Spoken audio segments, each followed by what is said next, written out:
Welcome to Sundry Bangla channel. আশা করি সবাই ভালো আছেন। আজ আমি কচুর ডগা দিয়ে লাবড়া রান্না করা দেখাবো। আশা করি এটি আপনাদের ভালো লাগবে। প্রথমে কচুর ডগাগুলোকে সুন্দরভাবে কেটে নিচ্ছি।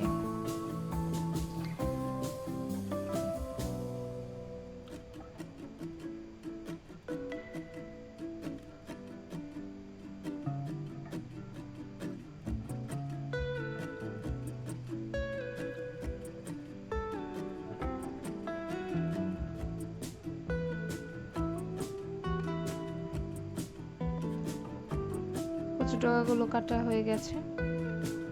এখন আমি একটি পাত্রে লবণ, হলুদ এবং কয়েকটি কাঁচামরিচ দিয়ে কচুর ডগাগুলোকে ভালোভাবে সেদ্ধ করে নেব।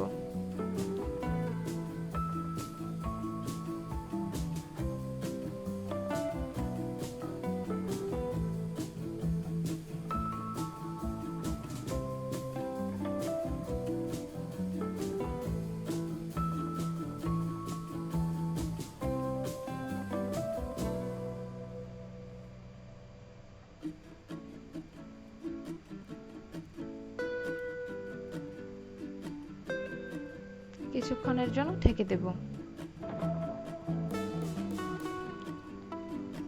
দেখতে পাচ্ছেন অনেকগুলো পানি বের হয়ে এসেছে। আমি এগুলোকে সেদ্ধ হওয়া পর্যন্ত বারবার নেড়েচেড়ে দেব।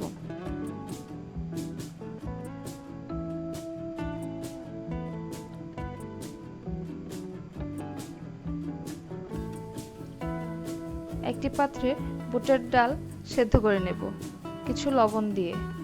বুটের ডালগুলো আমি সারা রাত ভিজিয়ে রেখেছিলাম।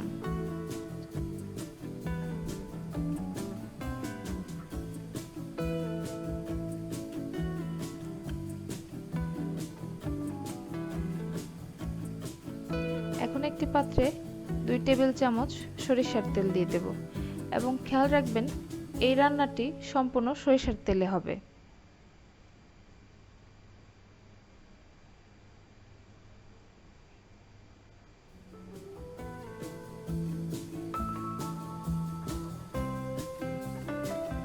এখন আমি 4টি শুকনো মরিচ তেলের মধ্যে দিয়ে দিচ্ছি।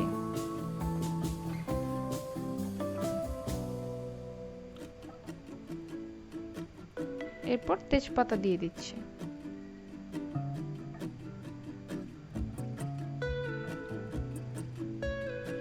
এখন 1 চামচ পরিমাণ জিরা দিয়ে দিচ্ছি। সবগুলো উপকরণ আমি কিছুক্ষণ ভেজে নেব। এখন সেদ্ধ করে রাখা কচুর ডগাগুলো দিয়ে দিচ্ছি।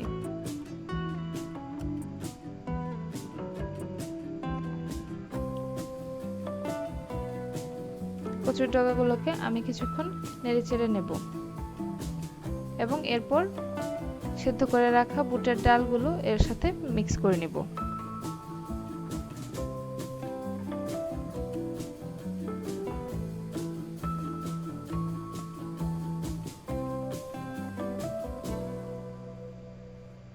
সবগুলোকে ভালোভাবে মিশিয়ে নিতে হবে।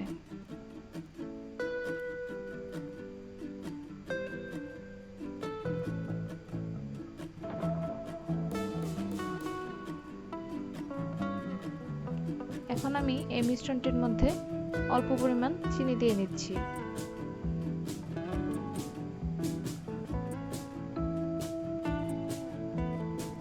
পানিগুলো টেনে নিয়ে গিয়েছে। এখন আমি এটাকে নামিয়ে নিচ্ছি এবং ঠান্ডা হওয়া পর্যন্ত অপেক্ষা করব। ঠান্ডা হয়ে যাওয়ার পর এর মধ্যে আমি 2 টেবিল চামচ সরিষার তেল এবং 2 চামচ সরিষা বাটা দেব। আপনারা অবশ্যই কালো সরিষাটা ব্যবহার করবেন। খেয়াল রাখতে হবে কচুর যে ঘ্যাটটা এটা যেন ঠান্ডা হয়, তাহলে এই সরিষার এবং সরিষার তেলের ফ্লেভারটা ভালোভাবে পৌঁছাবে। তো এই তো তৈরি হয়ে গেল আমার কচুর ডগা দিয়ে লাবড়া। আশা করি আপনাদের ভালো লাগবে।